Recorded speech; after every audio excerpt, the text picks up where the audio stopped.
안녕하십니까, 부생방의 함주원입니다. 네, 요즘 이제 부동산의 핫 이슈 바로 재개발이라고 할 수가 있겠는데요. 많은 분들 재개발에 관심을 갖고 투자를 하고 있습니다. 근데 여기에서 이제 중요한 점이 한 가지가 있습니다. 신축 빌라에 투자하면 현금 청산 당한다, 이런 이제 소문들이 부동산 시장에 떠돌고 있습니다. 그래서 제가 신축 빌라 정말 사면 현금 청산을 당하는지 오늘 알아보는 시간 갖도록 하겠습니다. 네, 본격적인 영상 시청에 앞서서 구독 버튼, 좋아요 버튼, 알림 설정 버튼 꼭 부탁드리겠습니다. 네, 그러면 이제 앞서서 말씀을 드린 것처럼 재개발에 이제 관심은 있지만 현금 청산 때문에 신축에 투자를 해야 되나 말아야 되나 이렇게 고민하시는 분들이 굉장히 많습니다. 그러면 우리가 이제 정말로 신축 빌라 사면 정말 모두 현금 청산을 당할까요? 우선 결론부터 말씀을 드리면 아니다라고 이제 말씀을 드릴 수가 있겠는데요.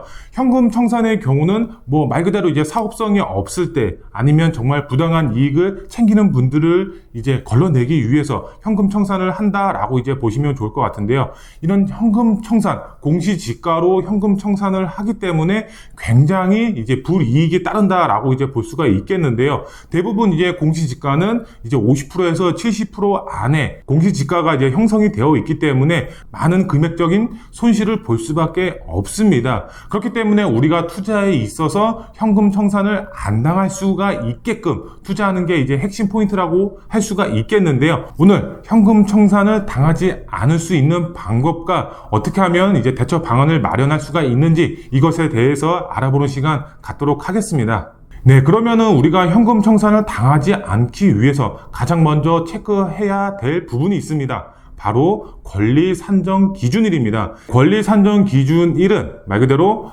대지에 대한 지분을 분할하지 말아라, 이런 취지로 이제 법적으로 정해진 법령이다라고 이제 보시면 좋을 것 같은데요. 그래서 이 권리 산정 기준일 이전에 대지를 분할했는지 아니면 그 이후에 대지를 분할했는지 가장 중요하다라고 이제 보시면 좋을 것 같은데요. 그래서 이제 권리 산정 기준일이 왜 중요하냐, 이거에 따라서 현금 청산을 당할 수가 있기 때문에 투자를 계획하시는 분들의 경우는 이 권리 산정 기준일을 굉장히 중요하게 잘 체크를 하셔야 되는 부분이다 라고 이제 말씀을 드릴 수가 있겠는데요. 네, 여기서 가장 중요한 점은 이 권리 산정 기준일, 바로 구조례와 신조례가 있다라는 점입니다. 신조례와 구조례를 어느 정도 알고 계셔야지 이 현금 청산에 대한 우려를 어느 정도 비껴갈 수가 있겠는데요. 표를 보면서 설명을 한번 해드리겠습니다. 기본 계획 수립일이라고 나와 있습니다. 2010년 7월 15일 날 기본 계획 수립일이 이제 나왔는데요. 여기서 보시면 2010년도죠. 정말 이제 10년 전입니다. 10년 전에 이런 기본 계획 수립일이 나왔다라고 이제 보시면 될 것 같은데요. 여기서 아래에 구조례와 신조례 두 가지로 나뉩니다. 우선 구조례를 보면은 2008년 7월 30일 이전에 건축 허가를 받아야 되고 최소 주거 면적, 이제 전용 면적 이상이어야 된다라고 이렇게 기준이 나와 있습니다. 이래야지 현금 청산을 안 당한다. 그러면은 신조례를 한번 볼까요? 권리 산정 기준일 이전에 준공이 완료가 되어야 되고 그 다음에 소유권 이전 등기가 맞춰야지 현금 청산을 당하지 않는다, 이렇게 나와 있습니다. 여기서 봤을 때 신축에 투자를 하면은 현금 청산 당한다, 이렇게 많은 분들이 오해를 하고 있는 부분이 있습니다. 여기 신조례를 보면은 권리 산정 기준일 이전에 준공이 완료가 되고 소유권만 이전하면은 현금 청산 당하지 않습니다. 여러분들이 이제 잘 기억하셔야 되는 게 뭐냐면은 2010년 이제 7월 15일 이후에는 대부분 다 신조례를 따르기 때문에 여러분들이 생각하실 때 구조례는 생각하실 필요가 없습니다. 이런 신조례만 기억을 하시고 권리 산정 기준일을 체크를 하시면 된다, 이렇게 이제 마지막으로 정리를 해드릴 수가 있겠는데요. 네, 그러면은 우리가 이제 투자를 할 때 이런 권리 산정 기준일만 신경을 써야 되냐? 그게 아니죠. 어떤 방식으로 사업이 진행이 되는지 요 부분도 이제 체크를 하셔야 되는 부분인데요. 우선 이제 화면을 보시게 되면은 민간 재개발이 있죠. 지금 정부에서 추진하는 사업이라든가 오세훈 시장이 추진하는 사업이라든가 이런 사업이 아닌 기존부터 이제 재개발이 추진이 되어 왔던 이런 민간 재개발의 경우는 상관이 없습니다. 민간 재개발은. 이제 민간 재개발 같은 경우는 구역 지정일이 거의 권리 산정 기준일이다 라고 이제 보여지고 있기 때문에 현금 청산 당하지 않을까, 이런 우려를 하시지 않아도 된다 라고 이제 보시면 될 것 같고요. 그 다음 보시면은 이제 공공 재개발이 있고, 그 다음에 직접 시행 공공 재개발, 이건 3080 플러스라고 이제 보시면 될 것 같고요. 네, 그러면 마지막으로 한번 보시면은 바로 신속통합 기획 민간 재개발이다, 이렇게 보시면 좋을 것 같은데요. 이런 이제 공공 재개발, 직접 시행 공공 재개발, 마지막으로 신속통합 기획, 이런 민간 재개발의 경우 권리 산정 기준일이 각자 다 다릅니다. 그렇기 때문에 언제가 권리 산정 기준인지 잘 체크를 하셔야 될 것 같은데요. 우선 이제 공공 재개발을 한번 보도록 하겠습니다. 공공 재개발의 경우는 김현미 국토부 장관이었죠. 전 이제 국토부 장관이 9월 20일 날, 이제 작년도 9월 20일 날 이런 공공 재개발 공모 접수를 받았었죠. 약 70여 군데가 공모 접수를 했고 많은 지역들이 탈락을 했었습니다. 오세훈 시장 전 시장님이죠. 이런 연면적 기준 자체를 이런 공공 재개발에 이제 들어가면서 많은 지역들이 노도 기준 미달로 인해서 많은 지역이 탈락이 됐었습니다. 여기서 봤을 때 권리 산정 기준일이 바로 전년도 9월 20일이다 라고 이제 보시면 좋을 것 같고요. 그 다음에 직접 시행 공공재개발 3080 플러스, 바로 언제냐? 이사대책이 나옴으로써 이런 권리산정 기준일이 2월 4일입니다. 그렇기 때문에 2월 4일 이후로 투자를 하면 현금 청산을 당했었습니다. 하지만 이제 많은 분들이 재선권 침해다, 이렇게 말이 나오면서 정부가 말을 바꿨죠. 바로 6월 28일.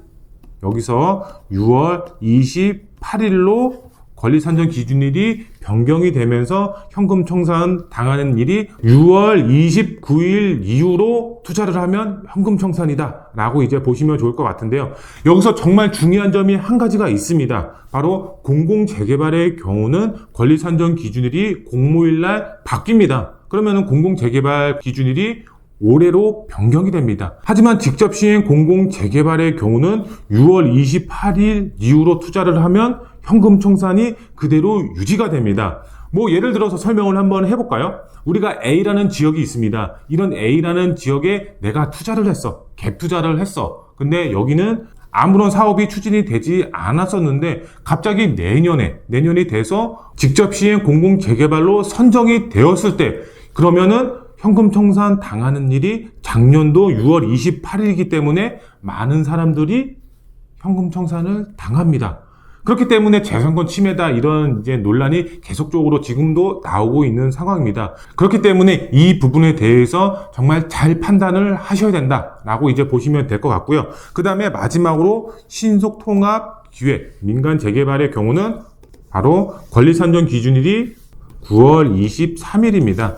왜 9월 23일이냐? 이때가 바로 공모 접수일을 받은 날입니다. 오세훈 시장이 9월 23일 날 공모 접수를 받는 날로부터 권리 산정 기준일을 정하겠다, 이렇게 발표를 했습니다. 그렇기 때문에 지금 신속통합 기획 민간 재개발의 경우는 9월 23일부터 권리 산정 기준일이 정해진다 라고 이제 이해를 하시면 될 것 같습니다.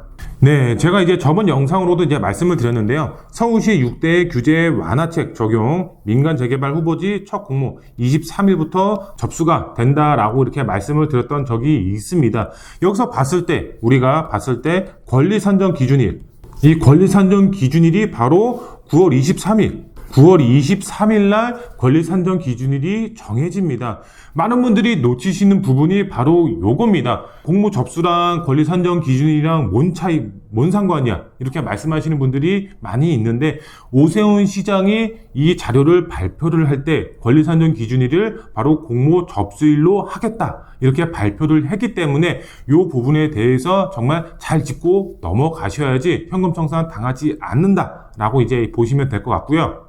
네, 그리고 이제 제가 저번 시간에 이제 말씀을 드렸죠. 권리 산정 기준일 이전에 등기 소유권을 갖고 있으면은 현금 청산을 당하지 않는다, 이렇게 말씀을 드렸고, 등기 치신 분들은 상관이 없는데 소유권만 가지고 계신 분들, 즉 예를 들어서 이 권리 산정 기준일 이전에 건축물이 이제 지어지고 있고 계약서는 작성을 했고 계약서 상에 당연히 동호수는 이제 들어가 있겠죠. 이런 분들이 있습니다. 권리산정 기준일 이후에 등기를 치시는 분들, 말 그대로 선분양 계약을 하신 분들, 이런 분들이 굉장히 불안해하고 있습니다. 나는 조합원 자격이 있어요? 현금 청산 안 당할까요? 입주권 받을 수가 있나요? 이렇게 문의를 하시는 분들이 굉장히 많습니다. 네, 앞서서 말씀을 드린 것처럼 등기를 치신 분들은 상관이 없죠. 하지만 소유권만 가지고 계신 분들 현금 청산을 당할까요? 제가 정답을 말씀을 드리면 현금 청산 당하지 않습니다. 현금 청산 당하지 않기 때문에 걱정하실 필요가 없는데요. 왜 그러냐? 왜 그런지 이제 한번 살펴보도록 할 텐데요. 우선 첫 번째로 건축을 하고 있어야 됩니다. 두 번째로 봤을 때는 계약서를 작성을 하셔야 됩니다. 그리고 마지막 세 번째로 누가 보더라도 이 물건은 대지 지분을 권리산정 기준일 이전에 분할을 했구나라는 것을 명시가 되어 있어야 됩니다. 그렇기 때문에 말 그대로 동호실이 지정이 되어 있어야 되겠죠. 이것은 바로 계약서에 나눠져 있죠. 계약서뿐만 아니라 도면이죠. 도면도 같이 나와 있어야 된다. 이 세 가지 조건, 이 세 가지 조건들이 권리산정 기준일 이전에 완료가 되어 있다라고 하면은 우리는 현금 청산을 당할 필요가 없다라고 이제 보시면 될 것 같습니다. 이것은 이제 대법원 판례에도 나와 있습니다. 50건이 넘는 대법원 판례들이 나와 있기 때문에 찾아보셔도 이제 무방할 것 같은데요. 첫 번째로 봤을 때 건축물이 짓고 있다라는 것은 권리산정 기준일 이전에 구청에서 이미 건축물을 지으라고 허가를 내줬기 때문에 짓고 있는 거죠. 두 번째는 법적 효력을 갖고 있죠. 법적으로 효력을 갖고 있다. 그 다음에 마지막으로 이 이전에 대지에 대한 지분을 분할을 했겠죠. 그 말 그대로 도면이 작성이 되고 동호실이 구분이 되어 있기 때문에 권리산정 기준일 이전에 이런 사항들이 완료가 되어 있으면 현금 청산 당하지 않는다. 꼭 명심하시면 될 것 같고요. 네, 그러면은 제가 마지막으로 정리를 한번 해드리도록 하겠습니다. 첫 번째로 이런 민간 재개발, 민간 재건축의 경우는 현금 청산 걱정을 하실 필요가 없다라고 이제 보시면 될 것 같고요. 두 번째로 이제 재개발 투자에 있어 이런 권리산정 기준일을 꼭 체크를 하셔야 된다. 그리고 마지막으로 이런 재개발 투자에 있어 이런 사업 주체가 어디인지 어떤 방식으로 재개발이 이루어지는지 꼭 체크를 하셔서 투자의 방향을 세우셔야 된다. 그래야지 현금 청산을 당하지 않는다. 이렇게 이제 말씀을 드릴 수가 있겠습니다. 네, 오늘은 이제 많은 분들 걱정을 하셨던 현금 청산에 대해서 이야기를 해보았습니다. 제가 앞서서 이제 말씀드린 항목들, 이런 부분들 잘 체크를 하신다면 신축 빌라에 투자를 하면 현금 청산 당한다. 이런 말은 잊으시면 될 것 같습니다. 제가 말씀드린 이런 여러 가지 항목들 잘 체크하시면 현금 청산 당하지 않기 때문에 잘 판단하셔서 투자의 계획 세우시면 좋을 것 같습니다. 네, 오늘도 영상 즐겁고 유익한 시간 되셨으면 구독 버튼, 좋아요 버튼, 알림 설정 버튼 꼭 부탁드리겠습니다. 그럼 다음 영상에 더 알찬 정보로 찾아뵙도록 하겠습니다. 감사합니다.